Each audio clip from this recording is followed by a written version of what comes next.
Well, that's it. Do us a solid and copy and paste the link to this episode and send it to a friend or two. Thanks for listening. It's always good to be likable at work, don't you think? It's for the best since you spend 8 hours a day there a lot. Yeah, but there's certain things that if you do them, you become instantly unlikable, and that's tough to overcome because once you become unlikable, it's difficult to become likable. Right. The number one on the list, not saying hello or goodbye. I mean, okay, it's just a standard, see you polite, later. Good morning. Yeah, goodbye. Doesn't take much, right? I feel like the good morning is important. I could see if people just get up and leave without telling everybody in the office goodbye. Here's one that would drive you nuts. Continuing to work when someone is speaking to you. Like you're on your computer, you're typing, you're doing whatever, and someone's talking and you don't stop and acknowledge that they're there. I don't know. Because what if that person is a constant chatterbox? You'd never get anything done if you stopped and looked at them every time. That is very true. You got to read the room too. Yeah. If someone's really engrossed, you don't interrupt. You just wait. I had a boss. It was impressive. He had an open door policy, man, and he was literally the door was open, and he was like, "You can come talk to him anytime you want." He would stop whatever he's doing and listen to you. I was impressed by that. Yeah, that is impressive. I asked him, "How do you get anything done around here?" He goes, "I don't know. I just do." Complaining is on the list. So is being loud. Yeah, that's annoying. Any type of public display of personal hygiene, like flossing your teeth. Oh, yeah, that's gross. Yeah, this is a sign of the times that it's even on the list, and I didn't know it existed.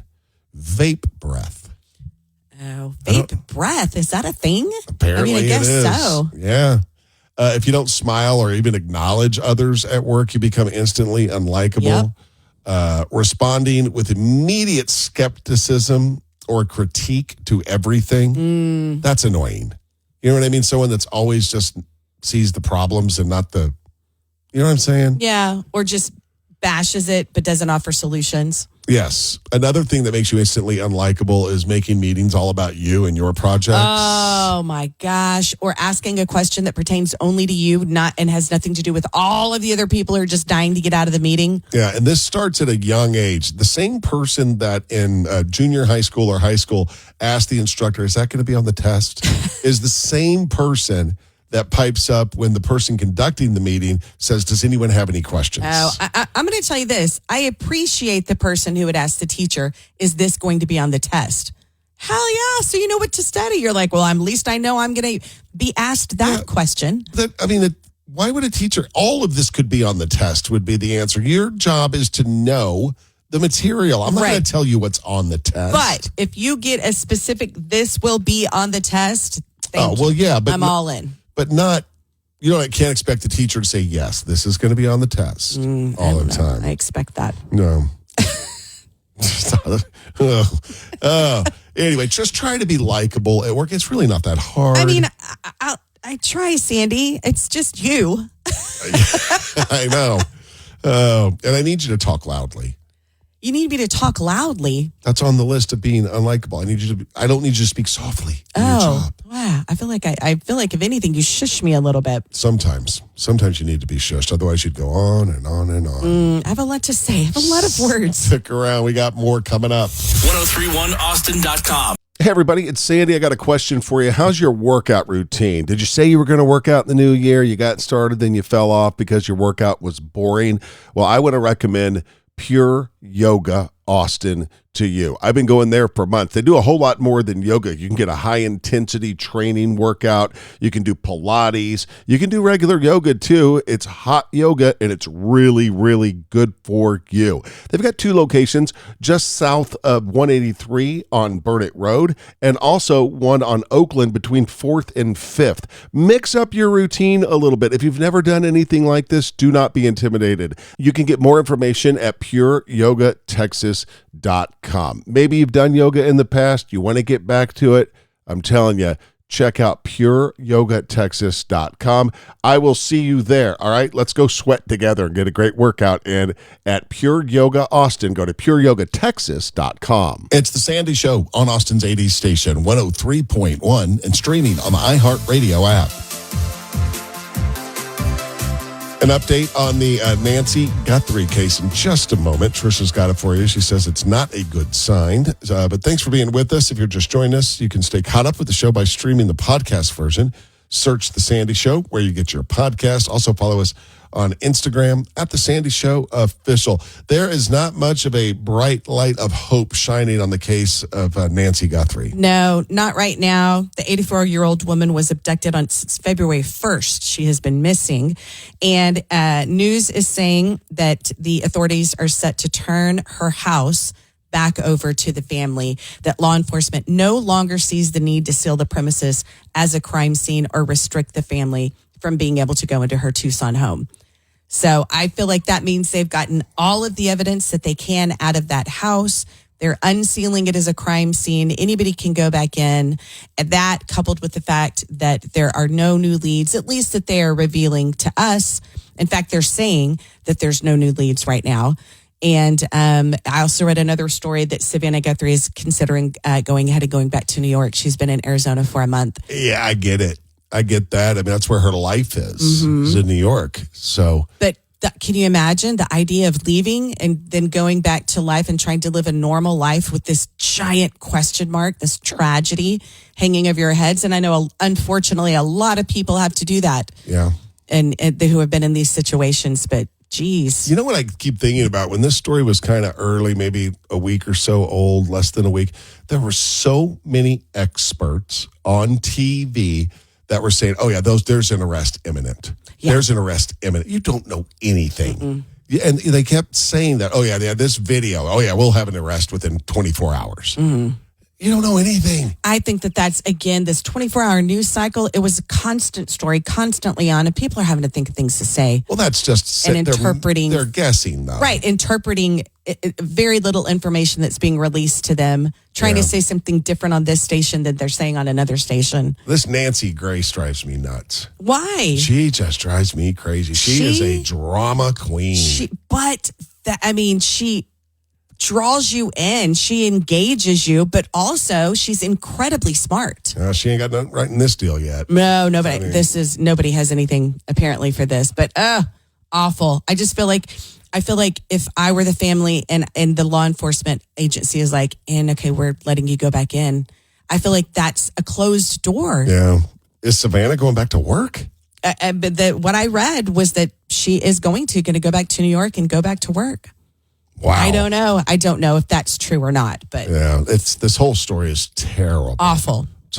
And you know a lot more about this stuff than I do, but the longer that this goes, the harder it becomes to find her and whoever did this. Right. Leads go dry. Cold. Yeah. Ugh.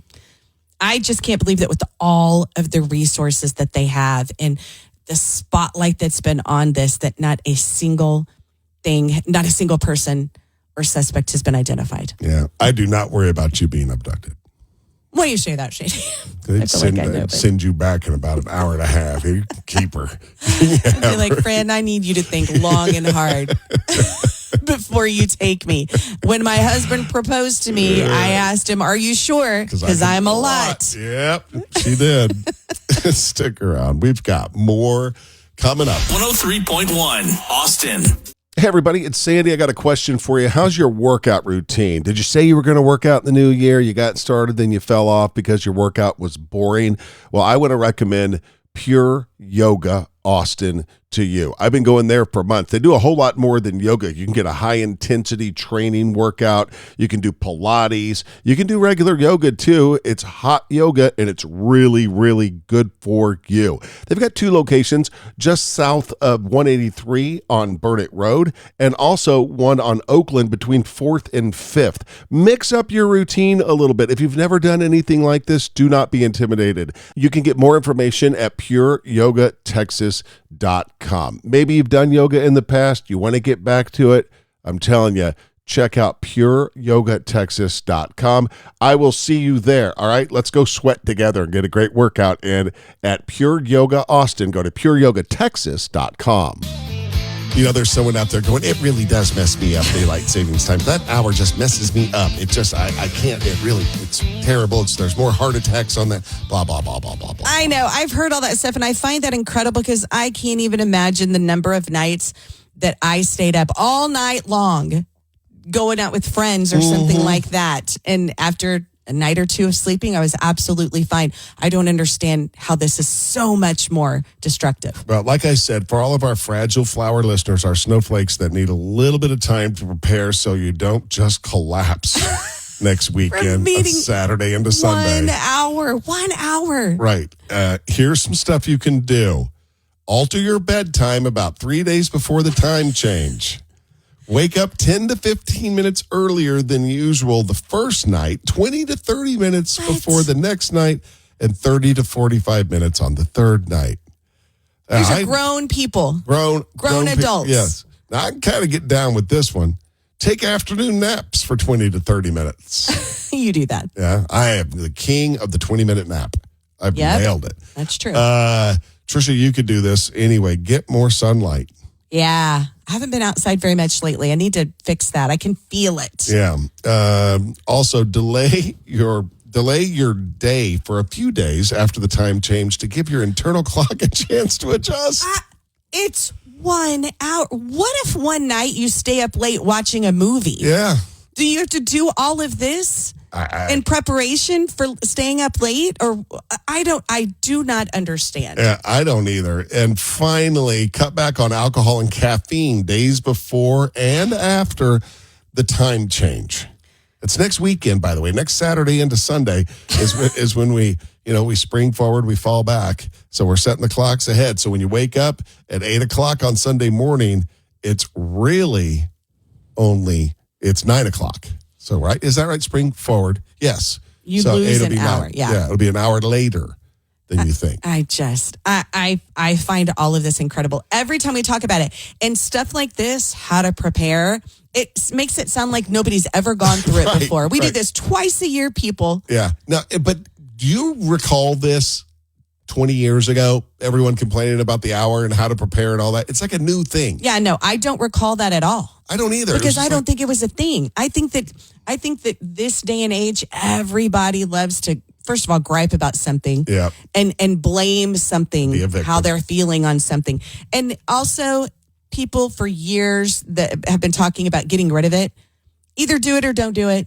Stop talking about it. If we're going to do it, do it. Yeah. And if it's not going to happen, stop talking about it. Right. I feel like my whole life. I don't care either way. Either way. It doesn't bother me. So just a reminder that it is a week from tomorrow. Can you imagine Saturday into Sunday. Being so fragile that I know. Don't have kids. If you people can't operate because you lose 1 hour, don't have babies. More coming up. 1031austin.com. I don't know where I land on the Meta smart glasses. Trisha's adamantly that they're creepy. Our 16-year-old daughter asked for a pair for her birthday, and I was like, absolutely not. It's just going to get her in trouble. Right. It's all that's going to do. But now there's an app that you can put on your phone that will let you know when somebody has smart glasses on. It basically is just looking for Bluetooth signals, right? Yeah. It warns you if someone near you is wearing the smart glasses. I mean, I don't know what that means you do differently. I don't either. Yeah, I don't know. When you put a bag over your head? Right. I don't know what you do. But I just think it's really no different than someone holding up a phone. I guess that they're recording you when they're holding their phone. There's a huge market for body cameras right now. They're cheap. Right, but also just the cameras that are around when you drive down the street, people's doorbell cameras. What I find very, very disturbing about Meta is they're working on a way also to incorporate facial recognition into them. So basically, they just look at you and they can just immediately have access to all kinds of intrusive information. If it's facial recognition and it identifies you and then it scans the internet and gives the person wearing the glasses all of this information about you. Again, it's something that these people could do if they know you anyway, but a total stranger by way of facial recognition through these glasses is capable of getting this information. So they can know your name, where you live. Yeah, anything that's about you on the web, on the internet. Yeah. They should not be able to do that. I don't think there should either. I don't like that at all. Yeah, I don't know. Then there are worries about them being used inappropriately in law enforcement or during situations that are supposed to be more private and intimate. Yeah, the private and intimate part, the law enforcement, they wear body cams. Yeah, and everybody knows that. Everybody knows that. And that was a good thing to do. Right. For everyone's protection in that deal. Correct. Right? Both sides. Like, if somebody walked into this studio wearing a pair of smart glasses, I don't think I would know. I don't think I would either. Hence the new app to alert you. Yeah. Yeah. But if you're in a big crowded space, Yeah, how would you ever be able to figure out who it it's was? just going to be like, all the time. Right. That it's going on. Which I is don't know. creepy, but It is a little bit. Maybe they're just pushing it too far, Trish. I mean, do you think? I think so. I think Yeah. a lot of the stuff is going too far. I do too. So anyway, you'll hear more about that app as they start rolling that out. And I think I'll probably get it. Well, that's it. Do us a solid and copy and paste the link to this episode and send it to a friend or two. Thanks for listening.